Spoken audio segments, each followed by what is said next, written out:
Party के राष्ट्रीय प्रवक्ता चरण सिंह छाबड़ा जी, जो आज की इस विशेष पत्रकार वार्ता को संबोधित करेंगे। सर माइक लेने का ठीक है। नमस्कार। सर्वप्रथम मैं पंजाब कांग्रेस कमेटी का और हमारे भाई विपिन मिश्रा जी का बहुत बहुत आभार व्यक्त करता हूं और यहां पर आए हुए सभी पत्रकार बंधुओं का मैं तहे दिल से धन्यवाद करता हूं कि आज संडे की दोपहर होने के बावजूद आप सभी लोग यहां पर आए हैं।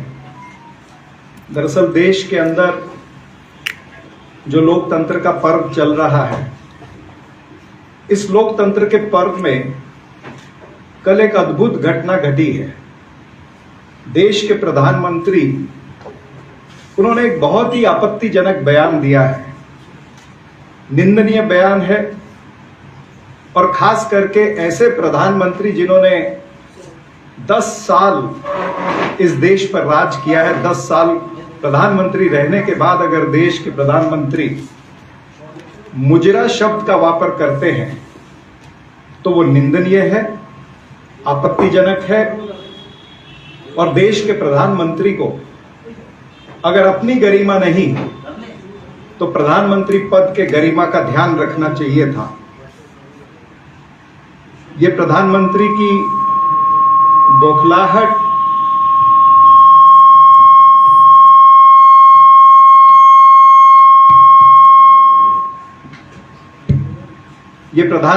बौखलाहट अहंकार और चेहरे पर एक डर सा नजर आता है।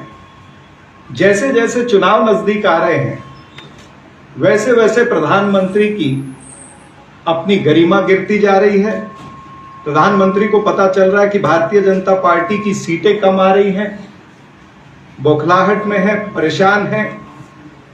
और जिस तरह से उन्होंने चुनाव प्रचार शुरू किया था, अगर आपको याद दिलाऊं, 19 अप्रैल से पहले उन्होंने विकसित भारत, सबका साथ सबका विकास से शुरुआत की थी। लेकिन जैसे जैसे फेस आगे बढ़ते गए, देश के प्रधानमंत्री की भाषा बदलती गई। उन्हें म से मटन याद है, म से मछली, म से मंगलसूत्र, म से मुसलमान, ये तमाम सारे ध्रुवीकरण करने वाले विषय उनको याद आते हैं। लेकिन उनको म से महंगाई नहीं याद आती। उन्हें यह नहीं आता कि इस देश के अंदर महंगाई, बेरोजगारी ये प्रथम मुद्दे हैं। आर्थिक विषमता जो है ये बहुत बड़ा मुद्दा इस देश के अंदर बन चुका है। ये चुनाव जो है ये मोदी वर्सेस मुद्दा का चुनाव है। एक तरफ नरेंद्र मोदी जी का चेहरा है और दूसरी तरफ मुद्दे हैं। कांग्रेस पार्टी मुद्दों को लेकर के आगे चली है और देश के प्रधानमंत्री इधर उधर की बातें करते हैं। कभी अपने आप को विश्व गुरु बताते हैं, कभी कहते हैं कि मैं बायोलॉजिकल नहीं हूं, मेरी पैदाइश बायोलॉजिकल नहीं है, मुझे परमात्मा ने भेजा है। कभी अपने आप को विष्णु का अवतार कहते हैं, कभी कहते हैं मैं अविनाशी हूं। अविनाशी मतलब भगवान शिव जी के अवतार होते हैं। उनके चेले भी यही प्रथा को चला रहे हैं। वो भी उन्हें विष्णु का अवतार कहते हैं, कभी शिव जी का अवतार कहते हैं, कभी भगवान राम का अवतार कहते हैं।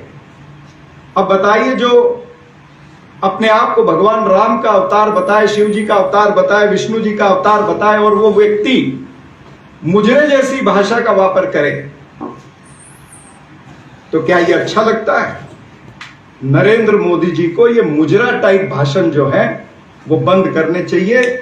इसके लिए देश की महिलाओं से, देश की माताओं से उनको माफी मांगनी चाहिए। देश के प्रधानमंत्री 2 बार पंजाब भी आ चुके, लेकिन पंजाब में आने के बाद ध्यान भटकाने वाली बातें कर रहे। जो पंजाब की जनता के मेन मुद्दे हैं, मूल मुद्दे हैं, उन पर कोई चर्चा नहीं। पंजाब के किसानों को एमएसपी चाहिए। एमएसपी गारंटी देने का वादा नरेंद्र मोदी जी ने नहीं किया। वो वादा कल श्री राहुल गांधी जी ने और कांग्रेस पार्टी ने अमृतसर में करा है। कांग्रेस पार्टी के घोषणा पत्र में, जिसको हम न्याय पत्र कहते हैं, उस न्याय पत्र के अंदर 5 न्याय, किसान न्याय, युवा न्याय, नारी न्याय, भागीदारी न्याय, श्रमिक न्याय, इन तमाम सारे न्याय जो हमने हमारे घोषणा पत्र में उल्लेख किए, उसमें श्री राहुल गांधी जी ने कल बताया कि किसानों को एमएसपी की गारंटी, किसानों को कर्ज माफी का आयोग और किसानों के जो मुआवजे हैं वो जल्द से जल्द उनको मिले, 30 दिन के अंदर उनको मिले, उसकी व्यवस्था कांग्रेस पार्टी करेगी, इंडिया गठबंधन की सरकार करेगी। मैं पंजाब की जनता से ये कहना चाहूंगा कि 1 जून को होने वाला जो मतदान है, वो मतदान अगर बीजेपी को जाता है तो वो किसानों के खिलाफ मतदान होगा, किसानों के काले कानून का समर्थन होगा, किसानों की जो हत्यारी सरकार है उसके समर्थन में होगा। प्रधानमंत्री यहां पर आए, लेकिन उन्होंने 750 किसानों की जो मृत्यु हुई, या जो शुभकरण हमारा नौजवान जिसकी मृत्यु हुई, उसका जिक्र नहीं किया।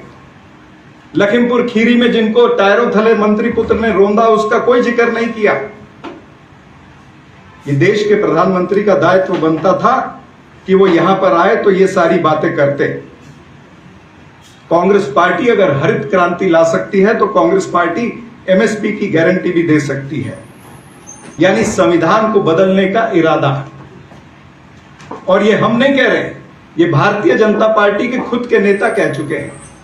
फिर वो चाहे आनंद हेगड़े हो, ज्योति मिर्धा हो, या राजस्थान की डिप्टी चीफ मिनिस्टर दिया कुमारी, अरुण गोविल, गिरिराज सिंह, ऐसे तमाम सारे भारतीय जनता पार्टी के नेताओं ने ये खुलेआम जाहिर सभा में कहा है कि हमें 400 पार चाहिए, क्योंकि हमें संविधान बदलना है। भारतीय जनता पार्टी आरक्षण पर अटैक करना चाहती है और ये आरएसएस का पुराना एजेंडा रहा है। 2015 में अगर आपको याद दिलाऊं तो आदरणीय मोहन भागवत जी ने भी कहा था कि आरक्षण की समीक्षा होनी चाहिए। उससे पहले दीनदयाल उपाध्याय जी ने 1960 में, 1965 में अपनी किताब में दर्ज किया था कि आरक्षण से इस देश को नुकसान होगा।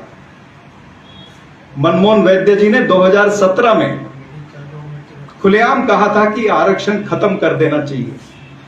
इसी तरह से सीपी ठाकुर लो या अनेक सारे नेता भारतीय जनता पार्टी के ये आरक्षण को खत्म करना चाहते हैं। भारतीय जनता पार्टी और नरेंद्र मोदी ये आरक्षण विरोधी हैं, नरेंद्र मोदी ये संविधान विरोधी है। मैं एक उदाहरण आरक्षण विरोधी का भी देता हूं कि डायरेक्ट नहीं तो इनडायरेक्ट तरीके से किस तरह से भारतीय जनता पार्टी आरक्षण को खत्म करना चाहती है। जो हमारी नवरत्न कंपनियां हैं देश की, जो हमारे पीएसयू हैं, वो एक एक करके ये प्राइवेटाइजेशन कर रहे हैं, निजीकरण कर रहे हैं उसका। और जब जब पीएसयू का निजीकरण होता है तो पीएसयू के अंदर जो आरक्षण की व्यवस्था है वो खत्म होती है। तो ये नरेंद्र मोदी का, उनकी सरकार का इनडायरेक्ट तरीका आरक्षण को खत्म करने का तरीका है, उसको हम आज यहां पर एक्सपोज करते हैं। अब मैं आता हूं कि पंजाब की जो मौजूदा सरकार है, आम आदमी पार्टी की सरकार, इन्होंने भी जो 2 साल पहले वादे किए थे उन वादों पर ये खरे नहीं उतरे हैं। फिर वो चाहे लेडीज को 1000 रुपए देने का वादा हो, मोहल्ला क्लिनिक भी इनके फेल हो रहे हैं। पंजाब के अंदर नशेबंदी करनी थी, नशे खत्म करने थे, लेकिन नशे बढ़ रहे हैं, रिहैब सेंटर फेल हो रहे हैं। नौकरियां देने का वादा किया था आम आदमी पार्टी की सरकार ने, वो भी पूरा नहीं हुआ।